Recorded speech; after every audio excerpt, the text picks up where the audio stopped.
इस एयरड्रॉप में रॉकेट हमला किया गया है, रॉकेट से हमला किया गया है। गाजा से हमास आतंकियों ने ये रॉकेट दागे हैं। सायरन की जो आवाज है वो दरअसल साफ तौर पर सुनी जा सकती है अब भी इस एयरड्रॉप में, लेकिन जिस तरह से सुबह से जो तस्वीरें सामने निकल कर आ रही है और अल अहली अस्पताल में जिस तरह की तबाही हुई है उस पर मैं क्विक रिएक्शन अपने गेस्ट से यहाँ पर, मेहमानों से यहाँ पर लेना चाहूंगी। और सबसे पहला सवाल मेजर जनरल एसपी सिन्हा आप ही से कि ये जो 500 मौत हैं इनका जिम्मेदार आप किसको कहेंगे? क्योंकि उधर बाइडन आए, बाइडन ने तो क्लीन चिट दे दी इजराइल को, लेकिन वहीं ये कहा जा रहा है कि हमास के मिसफायर का ये परिणाम है। क्या वाकई में आपको लग रहा है कि ये मिसफायर का परिणाम है या फिर टारगेटेड?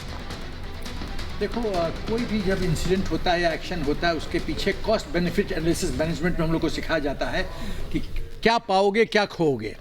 मुझे एक सिंपल उत्तर दो आप, क्या इजराइल इतना बेवकूफ़ देश है उसको नहीं पता है कि यदि वो ऐसा हरकत करेगा पूरा मुस्लिम कंट्रीज यूनाइट कर जाएंगे, यूएई ऐसा सपोर्टर है वो भाग जाएगा, उसकी छवि डेंट होगी, यूनाइटेड नेशंस में क्यों एचआर इशू को रेज कर दिया जाएगा? क्या उसको समझ में नहीं आता ये बात? तो ऐसा क्यों करेगा? अपने पाँव पे कुल्हाड़ी क्यों मारेगा?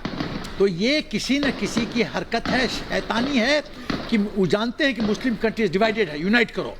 वो जानते हैं कि इजराइल की छवि को डेंट करो। वो जानते हैं कि इजराइल जिस तरह से एग्रेसिव मूड में है और नॉर्थ गाजा को वकेट करने के लिए दबाव डाला जा रहा है, बाइडेन का अब ये अराइवल हो रहा है इजराइल में, ये सब इंपॉर्टेंट इश्यूज है। पूरा चीज़ को साबोटाज कर दो, जस्ट उड़ा दो हवा में, तो साबोटाज है। मैं समझता हूँ दो सिनेरियो है और दो में से एक दोषी है, या तो ईरान की बदमाशी है या हमास का मिसफायर हुआ है और जो अम्यूनिशन डंप था वहाँ से। बट यदि इस मिसफायर हुआ, दो तीन और प्रश्न उठता है।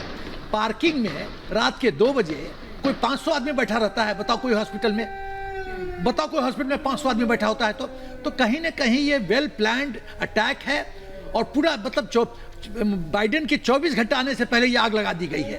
तो कोई ना कोई चाहता है कि ये आग लगी रहे, आग बुझे ना। तो मुझे तो कल्पिट लगता है तेहरान, बिकॉज तेहरान चाहता है, ईरान चाहता है कि मुस्लिम्स का वो लीडरशिप रोल ले। सऊदी को डिस्प्लेस करो, यूएई को डिस्प्लेस करो और मुखिया बन जाओ। ठीक है मेजर जनरल संजय वेस्टर्न, क्या आप इत्तेफाक रख रहे हैं? आपका भी यही कहना है कि टाइमिंग, क्योंकि टाइमिंग को लेकर सवाल यहाँ पर खड़े किए जा रहे हैं, क्या वाकई में जो इजराइल के समर्थक हैं या जो उसके सहयोगी हैं, साथी हैं, उनको एक मैसेज देने की यहाँ पर कोशिश है कि बाइडेन के आने से पहले ये होता है, ठीक पहले ये होता है? बिल्कुल आपने ठीक बोला, टाइमिंग्स। और मैं इस पे और एलैबोरेट करूंगा जो जनरल सिन्हा ने भी बोला है। देखिए, हर चीज़ एक इरादे से शुरू होती है। इरादा क्या था? किसका इरादा था? क्या इजराइल का था? बिल्कुल नहीं। वो इजराइल है जिसने हुक्म पास किया था काफ़ी दिन पहले कि नॉर्थ गाजा से तमाम सिविलियन साउथ की तरफ जाइए। तो इंटेंट बहुत साफ दिखता है, सिविलियन कैजुअल्टीज नहीं चाहिए उनको।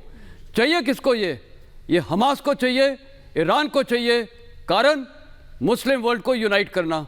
टाइमिंग्स, अब मैं टाइमिंग्स में आता हूं। कल शाम को ईरान की टॉप लीडरशिप ने बोला था, क्या बोला था? नंबर 1, फोर्सेस ऑफ रेजिस्टेंस लड़ेंगे। कौन है forces of resistance? Hezbollah, Hamas, ये सारे हैं। दूसरा, कौन कंट्रोल कर रहा है? ईरान। तीसरा, उन्होंने बोला था हम पूरे मुस्लिम ब्रदरहुड, मुस्लिम को यूनाइट करेंगे। किसने बोला? ईरान ने। और चौथा, जो हमने गौर नहीं किया होगा शायद, उन्होंने ये बोला था आज अब हमारा सब्र टूट गया है, अब कुछ होने वाला है। तो ये कल का स्टेटमेंट है और कल ही रात को ये हुआ है। तो ये मेरे को लगता है ये टोटल डायरेक्टिव था ईरान का, और इसीलिए था, बहुत कारण है। नंबर 1 तो मुस्लिम वर्ल्ड को यूनाइट करना, क्योंकि कोई भी वो दृश्य देखेगा, लोग वो दृश्य भूल गए जब 40 बच्चों को जलाया था, वो दृश्य भूल गए। और उस दिन सेलिब्रेशन हो रहे थे, लोग वहाँ पर उछल के और कितने नारे लगा रहे थे। ये क्या इंसानियत वो है? और आज प्राइम मिनिस्टर नेतन्याहू ने भी बोला this is a war between civilised society and between barbarism, मतलब क्रूरता के खिलाफ।